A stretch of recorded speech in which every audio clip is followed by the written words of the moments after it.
it's interesting that this work has moving into all parts of the world because of the type of work and the nature of it is not just about a profession, it's about your personal growth and your personality, yourself, and how as you change, you will make a difference in your life, in your family, in your community. That's one of the main reasons why I started in Germany, because it was very necessary there, and I was a therapist. I was doing a lot of other therapy also, and I practiced as a therapist. I started as a therapist. I didn't start as a teacher, because I only taught what I learned through my therapy. So this is based on therapeutic work, which makes a difference in people's lives, and I just wrote out the process of my therapy and created a workshop from it. So it is purely practice. It's not a study of a science. It didn't come from studying books. It came from studying people and humanity. And I've worked in many different countries professionally. I've worked in Northeast India as a tea plantation manager for 9 years, and then 11 years in Papua New Guinea. So I've worked in different types of people, different countries, different cultures. But before I started all this, I had also trained as an athletics coach. So a lot of that, every part of my life experience is part of this course, because this is about life experience. It's based on life experience. It's based on what we need to do in our daily lives. And that's what made me feel at home wherever I go, and also maintain my health. And my health and physical body is really in better condition now than it was even 15, 20 years ago, because of my lot of sport and pretty heavy contact sport, like playing rugby with big monsters like these fellas here. Having ribs broken and teeth knocked out playing field hockey, and so I had a lot of injuries in my body, but I still played sport. I played sport till I played in the over 70 group in the Pan Pacific Games in squash. So, not that I was playing there for winning or competition, but for the sport of it. And I missed the bronze medal by 1 because of only 4 players in the over 70 group. So it's quite an achievement, you know, to come fourth in the Pan Pacific Games in the over 70 group. So it's the sport has to have joy. It's not competition to punch and beat or hurt anyone, but it's to enjoy the company of it. And I enjoy the company of people. I've always enjoyed the company of people.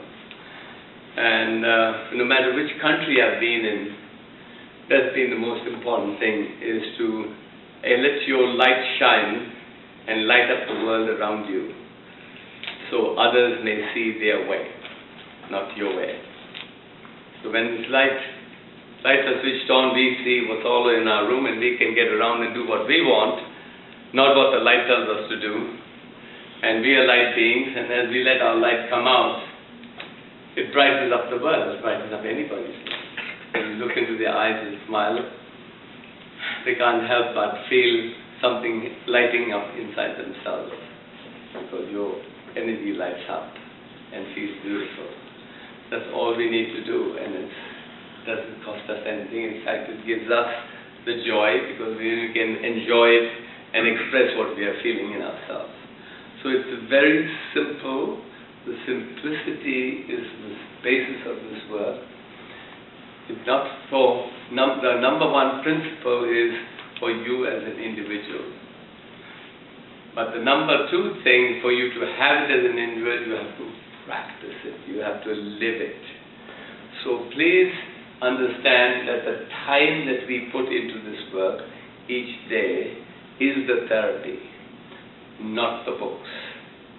The therapy is the time you spend in interaction with other people and being you, and just being you the way you are, like the way you were when you were a kid, who wanted to be spontaneous and not according to what other people want you to be.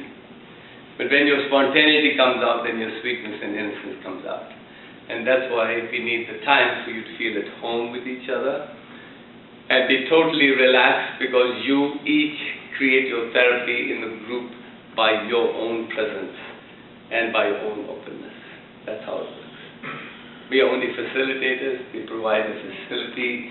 We have to be here, and we understand through our experience how we can make this happen. Because I base this work, as you would have heard in the expo, from looking at how people who are intellectually handicapped and under psychiatric nursing were put in a normalized situation, and their behavior changed so much, medication changed so much, and they were treated like humans instead of inmates locked up in a zoo. And they are children, they are human beings, they are our children, like we are our children. And I can't see any human being that could really be treated like that, because we have no means of helping them, so we lock them up in an asylum. And we call it a psychiatric hospital. But the hospitality there is restrained because there's a number of 30 in a ward and only 2 people or 3 people to look after them. So they have to be restrained and put under medication. But as soon as they're set free and live in normalized homes with someone to care and understand and be compassionate and patient with whatever issues they had to release. And some of their releases were picking up a table and throwing it through a glass door and screaming and yelling and carrying on, but he didn't get beaten and chastised for it because they were only expressing the only way they could express themselves. So if you do that, we haven't got any glass doors here. But please be free to do whatever you need to do to release any frustration in yourself. I'm very athletic and quick and free to that's why I keep myself very fit, because I still survive. So it's the purpose of being you, not you because other people have to be like that for other people. Is allowing your true spirit to come out and release that spirit that is free and wants to get more and more expression in life. Okay? So there's no special conditions that we are here except the time element and the freedom to interact with each other, because that builds the neural pathways and behavior patterns in a body by contained and consistent behavior for some time. What happens if you leave too quickly and go home and spend too much time there and come back after a week or so, a lot of what you start to build gets rebuilt in the way you have practiced it before. So whatever you practice more is getting to get stronger. So whatever you have done in your home and families and your community has created your behavior, what you can be and have here is only what you be and use when you are there. And that's when you use it more often, then you get good at it. I know the more I played sport, a particular sport, I got better at it. The more I drove my car, I got better at it. The more I did something and eat a spoon and fork, with a spoon and fork, I got better at it.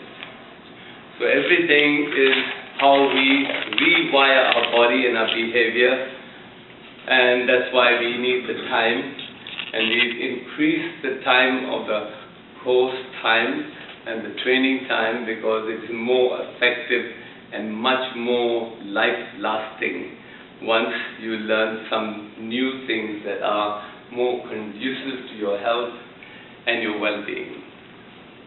That's the purpose of this work.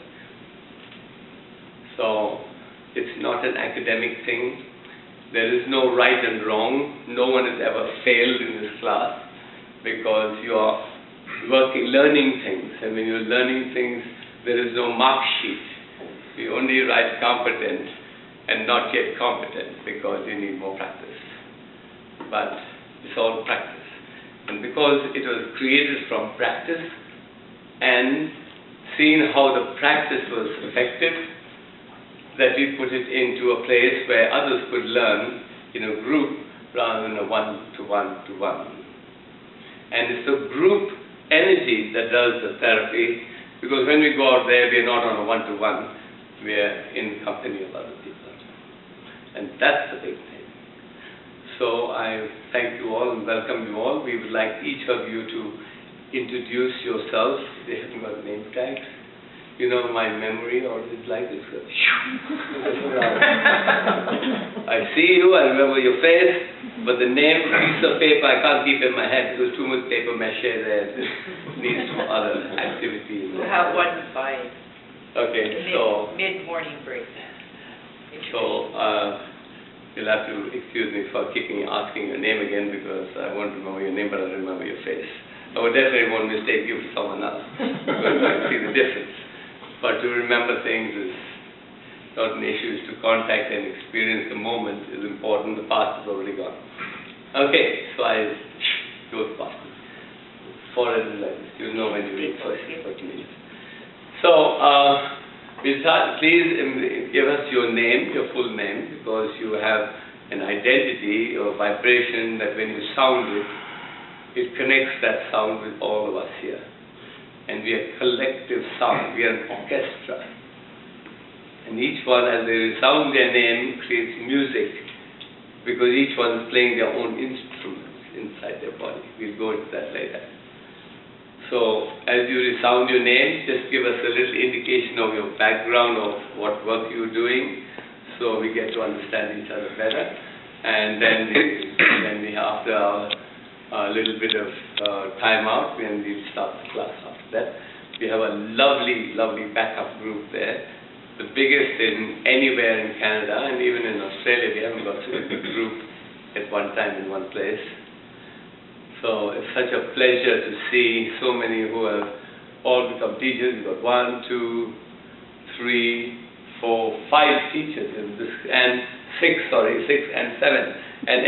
8 teachers for 1, 3, 4, 5, 6, 7, 8. 3, 6, 9.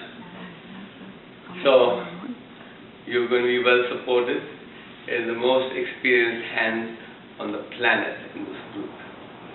So thank you for your listening, and pat yourself on your back for coming in spite of challenges and all things that come up. So please honor yourself and thank yourself for making commitments for yourself.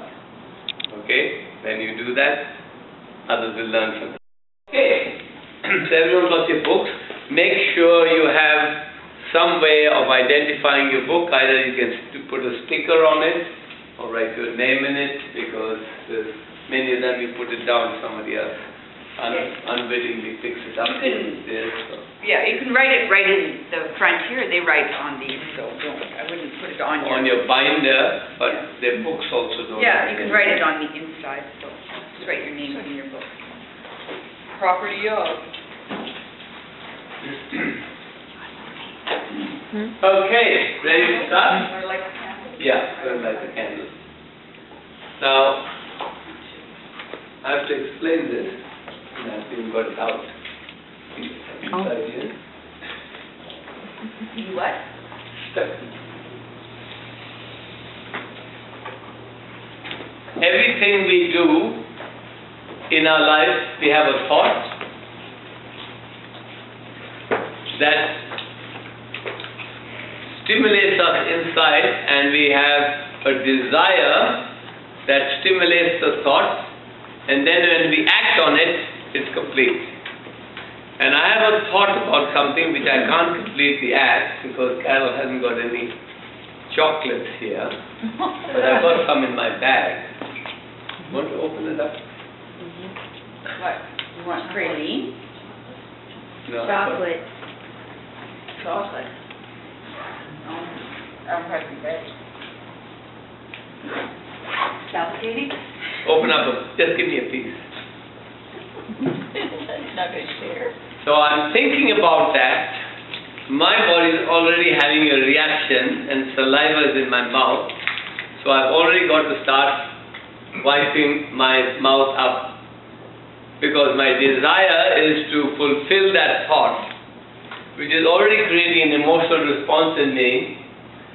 And I cannot continue this class until I complete it, because it will be constantly disturbing me.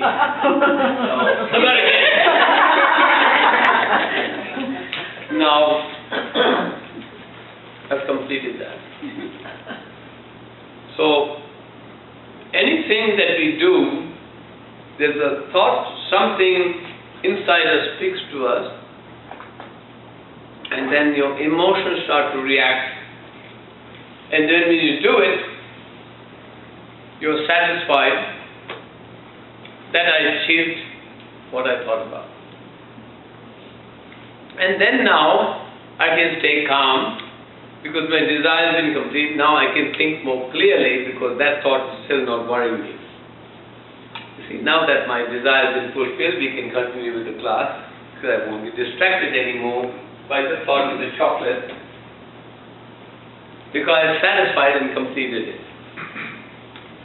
So, when we have thought, desire, and we act on it, we complete everything, and there is nothing going to continue and remain in my body, irritating me to do the next thing. When we do that, our body also works in perfect condition because we achieved what we wanted to do and what we were thinking about, and now it's satisfied, then we're clear to do something else. So this work is based on thought, desire, and action. And we are here because divine will says, go down there, time for you to do some work. I come down here and say, what work? What am I supposed to do? He says, well, you've been doing lots of work, many lives, thousands of lifetimes. You're enlightened, switch on your light. Light? What light? This is inside you. Whatever you've been enlightened by, open your eyes and look around you. You'll find something new that you've never seen before, and that'll add to your enlightenment. Because you've never seen it before. But I don't know how to do that. So, Rocky, will you show me the way? So Rocky gets up and shines his light. Okay, I'll show you the way. And he shines his light in my eyes. And I said, hey, I can't see where you're going. He said, I'm going to show you. See my light? Have a look at it. No, I can't see his light. So now I said, no, you lead me and show me the way, and I'll follow you. So he shows me his way, and I follow him. But I don't find my way if I'm following his way. Says, hey, get out of there. You walk behind me, and I'll walk and find my way, but then my shadow is falling on the way because his light's on top of me and I can see my shadow all the time. I can't see myself very clearly. So there's only one way we can do our work, is to let our light shine and follow our own way. And when we do that, we are more satisfied and complete because whatever we do, we've done to the best of our ability at that time. If we stop ourselves from doing it, then that remains in our body as something that's waiting to be done.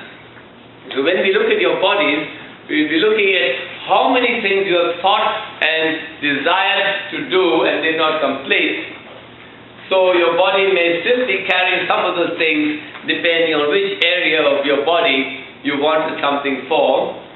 And that's how we'll do this whole body-mind analysis, is because the body, the mind, and how you have shaped yourself through your thought forms will be the shape you're in. So we're going to look at the shape you're in by looking at what were your thoughts and desires, which we'll go into the details later, how you shaped your body, and what is waiting, or what you haven't even thought about, which is waiting for you to think about so you can add it to your life. So, these three rays are rays. What's a ray? Beam of light. It's a beam of light, and light travels like a laser beam in straight lines. So these three rays are divine will of your creation, which runs through the center of our being, and radiate out of us. The rays are going out of us, it's radiating. When you smile, your eye radiates out there, and your light goes out like goes into radius in all directions. Radiates out there with the rays of light are going out there. So it radiates out of us. So divine will comes into our being and radiates through our body, and we create a body of how much I will let out in this part, how much I'll put in this part, how much I'll put in that part, depending on our energy centers and how I react to life. You understand? So before I started this work, I drew this emblem, and it signifies Carol, do you want to draw it on the board? A triangle.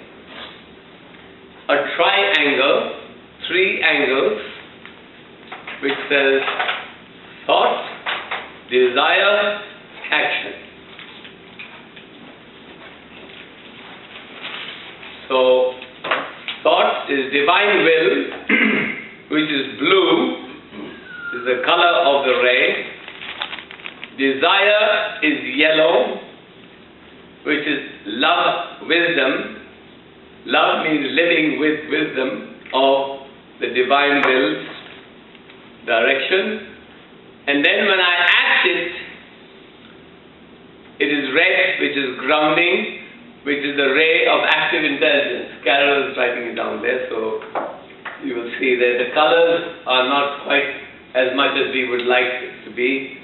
So we're writing blue and yellow on that purple and green because it can't be seen, the yellow can't be seen properly. That's good, it's our So you're not colorblind, but it's it's given a name that's supposed to be that color.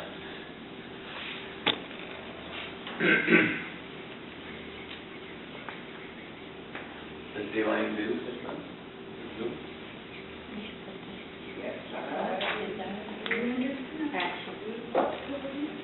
Divine will gives us the thought in us what we must do according to our higher self or God or whatever we deem it to be that tells me that's what I must do. Okay?